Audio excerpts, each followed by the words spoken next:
Saudara-saudara yang dikasihi Tuhan, selamat sore, selamat malam. Di ibadah Kamis Putih di keluarga-keluarga kita masing-masing, kita akan menerima sabda Tuhan. Dan oleh karena itu mari kita siapkan hati untuk naikkan doa permohonan Roh Kudus berkarya. Kita berdoa. Hanya dalam Tuhan, di hari Kamis Putih ini kami diperbolehkan untuk bertelut. Sebentar akan menerima sabdamu, oleh karena itu ya Allah, utuslah Roh Kudusmu dan perbolehkan kami dengar-dengaran akan sabda itu dikuatkan menjadi hamba yang percaya. Dalam nama Tuhan Yesus Kristus kami berdoa. Amin.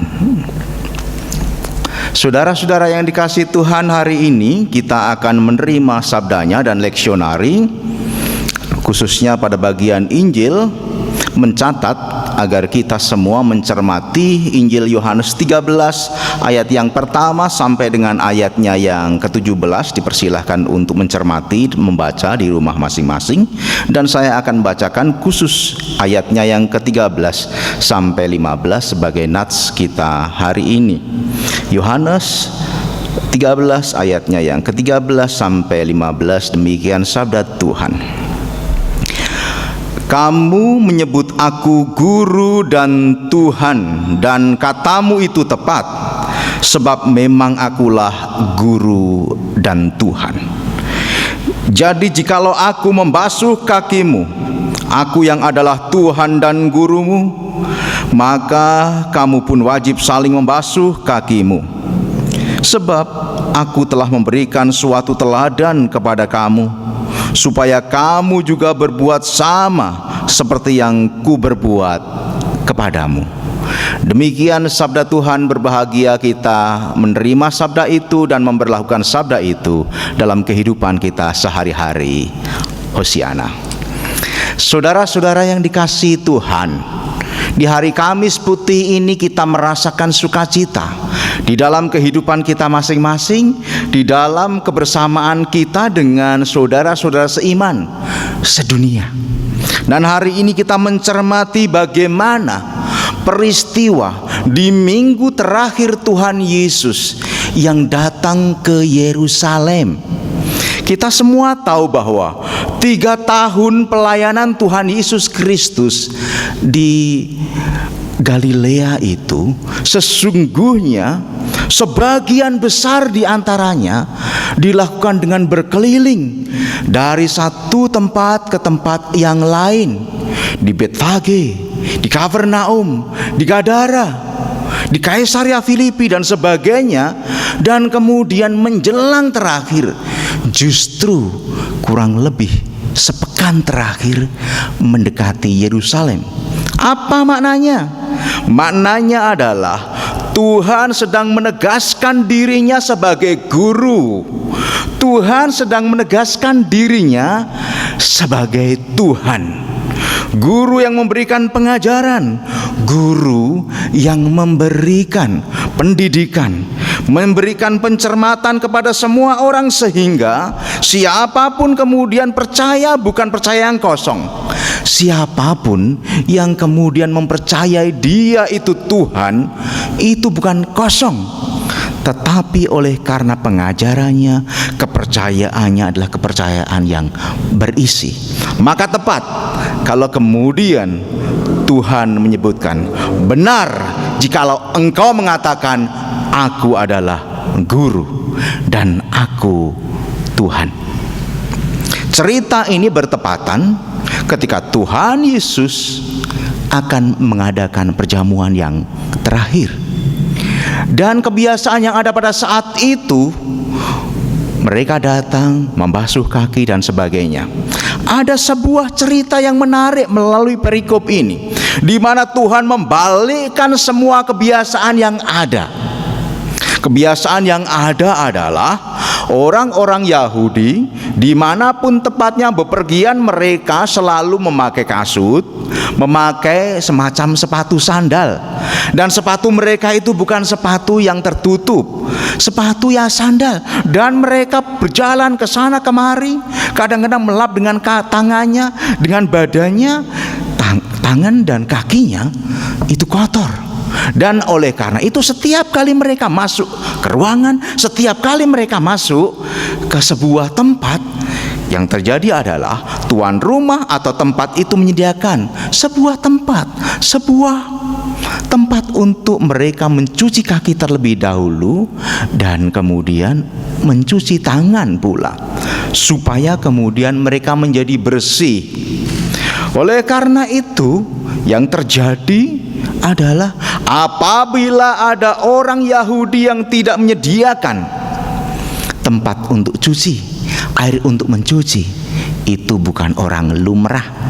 Wong Jawa ngomong kuwi dudu wong lumrah. Bukan orang sakbene. Biasane nyiapke, itu bukan tuan rumah yang baik. Nah, Tuhan Yesus menegaskan hal itu agar itu pun dilakukan. Nah, pada saat itu kebiasaan-kebiasaan itu pun juga kemudian merasuk secara sosiologis kepada kegiatan-kegiatan keagamaan. Perlu kita ketahui bahwa agama Yahudi itu mengajarkan dan membuat peraturan bahwa berdoa kepada Tuhan itu dilakukan sehari 3 kali, dan oleh karena itu sebelum mereka melakukan, mereka harus mencuci kaki, mencuci tangan, mencuci mukanya, sehingga mereka menjadi layak ketika datang kepada Tuhan itu harus bersih, datang kepada Tuhan harus sehat. Itu yang dilakukan. Apa yang dirubah oleh Tuhan Yesus Kristus? Tuhan Yesus memakai kebiasaan ini, tetapi yang dilakukannya adalah Dia membasuh kaki murid-muridnya. Membasuh kaki murid-muridnya, membasuh orang lain itu adalah kebiasaan orang-orang kaya.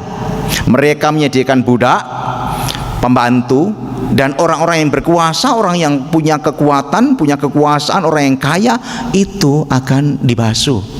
Apa yang sedang dibalik? Tuhan Yesus sedang mengajak para murid-muridnya untuk merefleksikan diri sedemikian rupa supaya berlaku sebagai hamba dan menempatkan orang lain lebih utama tinimbang dia. Perilaku percaya yang sudah dibuat, yang sudah dibangun oleh Tuhan Yesus 3 tahun dengan berkeliling dan membuat mereka percaya ada isinya itu, salah satu bentuk dan wujudnya adalah bukan untuk dirimu sendiri, tetapi ini ada konsekuensi logis, berlaku untuk orang lain. Percaya adalah memberlakukan orang lain lebih utama tinimbang kita.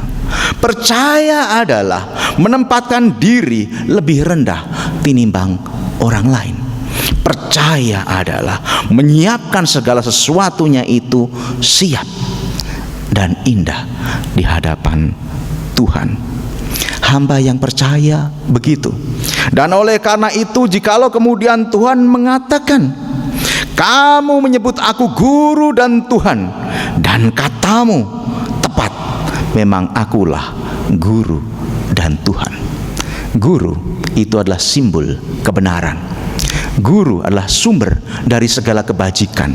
Oleh karena kebajikan itu, maka orang yang kemudian percaya tidak kemudian binasa. Orang yang percaya tidak kemudian lewat. Orang yang percaya tidak keliru kepercayaannya. Kamu menyebut aku guru, dan memang aku guru. Kamu menyebut aku Tuhan. Tuhan itu adalah simbol kekuasaan, kekuatan, kepasrahan, perawatan. Dan Tuhan Yesus Kristus menyatakan, akulah Tuhan itu. Jikalau kamu ingin menjadi pengikutku, menjadi muridku, dan menjadi pengikutku, maka sekarang aku yang membasuh kakimu, maka aku yang adalah Tuhan dan gurumu. Sekarang kewajibanmu adalah kamu harus saling membasuh. Dimulai dengan saling membasuh. Membasuh sangat biasa, tetapi membasuh orang lain itu luar biasa. Menempatkan diri lebih rendah dan menempatkan orang lain lebih tinggi, mengutamakan yang lain. Dan ini adalah bentuk konsekuensi logis dari kepercayaan kepada guru dan Tuhan ini. Ini kebiasaan yang luar biasa yang dipakai dan diajarkan oleh Tuhan Yesus Kristus pada malam menjelang Tuhan Yesus Kristus itu ditangkap. Guru dan rabi itu akan selalu kita sebutkan setiap hari. Tuhan itu akan kita sebutkan setiap hari. Tapi itu akan kosong jika kita tidak berefleksi dan membarengi dengan tindakan memberlakukan orang lain itu baik.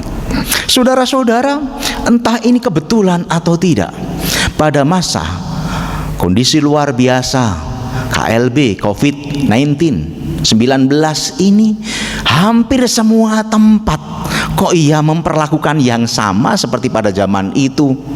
Semua tempat ibadah, rumah-rumah dan sebagainya itu nyiapkan tempat untuk cuci, kalau enggak ya hand sanitizer, untuk supaya minimal dirinya sehat, tapi terlebih daripada itu adalah supaya orang lain juga sehat. Ini sebuah tindakan yang baik. Ternyata kita sedang diajak untuk menghayati, mempersiapkan diri masuk di malam menjelang Tuhan Yesus Kristus itu disalib. Kita sesungguhnya sedang disiapkan untuk masuk di Kamis Putih ini, saudara-saudara. Tindakan percaya adalah tindakan membasuh. Oleh karena itu sekarang kita diingatkan, kita memang wajib membasuh diri untuk bertemu dengan Tuhan. Kita wajib membasuh orang lain pula. Tetapi pada saat yang sama kita juga dipelihara oleh karena Tuhan yang menguasai kehidupan kita. Nah saudara, maka sekarang ini adalah kita diajak untuk melihat dengan sungguh-sungguh. Saling membasuh itu bukan kemudian konotasinya adalah kita saling rebutan satu dengan yang lain, geret. Ini pada masa COVID-19 gak bener malah. Tetapi menempatkan orang lain untuk diberi fasilitas agar bisa membasuh, itu baik. Sesungguhnya ini menempatkan diri lebih rendah tinimbang yang lain yang lebih utama. Saling membasuh sesungguhnya adalah simbolisasi saling mengingatkan. Saling membasuh sesungguhnya adalah simbolisasi saling menjaga. Saling membasuh adalah simbolisasi saling mendukung dalam doa satu dengan yang lain. Dan saling membasuh sesungguhnya adalah bentuk percaya yang benar kepada Tuhan. Jadi jikalau aku membasuh kakimu, aku yang adalah Tuhan dan gurumu, maka kamu pun wajib saling membasuh kakimu. Saudara, jikalau kita sudah membasuh, tapi kemudian hati kita tidak disimbolkan ikut terbasuh, iman kita tidak terbasuh, nggak ada gunanya. Kepercayaan kita tidak ikut terbasuh, nggak ada gunanya. Jikalau kita sudah membasuh dan membasuh orang lain, tetapi kemudian hati dan mulut, pikir tidak kita basuh, tidak ada gunanya. Hati-hati pada masa COVID-19 ini, saudara-saudara. Di tengah-tengah ada dua istilah, social distance maupun physical distance. Dua-duanya sama sebenarnya. Nah, ada banyak yang gersulo kepada gerejanya, ada banyak yang gersulo kepada yang lain. Gerejaku kok nggak begini sih? Kok gereja sana itu loh sampai sudah bikin begini-begini. Setiap gereja berbeda-beda. Setiap gereja punya ketentuan dan kondisi yang berbeda. Tidak perlu kita gerundel, nggak perlu kemudian kita mikir yang aneh-aneh. Setiap gereja ada tahapan, setiap kita ada tahapan, dan itu artinya menanggung jawabi pembasuhan itu sendiri. Nggak ada gunanya saudara siapkan hand sanitizer 1 liter 2 liter di rumah jikalau mulut kita masih begitu. Nggak ada gunanya saudara siapkan sabun sebanyak-banyaknya, tetapi ternyata pikir kita masih kotor. Hari ini Di Kamis Putih ini kita diajar untuk berefleksi. Tuhan sedang memanggil kita sebagai hamba yang percaya. Hamba yang percaya adalah hamba yang saling membasuh. Yang saling membasuh dimulai dengan hatinya, pikirnya, mulutnya, tindakannya, dan semua dipersembahkan kepada Tuhan. Amin. Saat teduh bagi kita.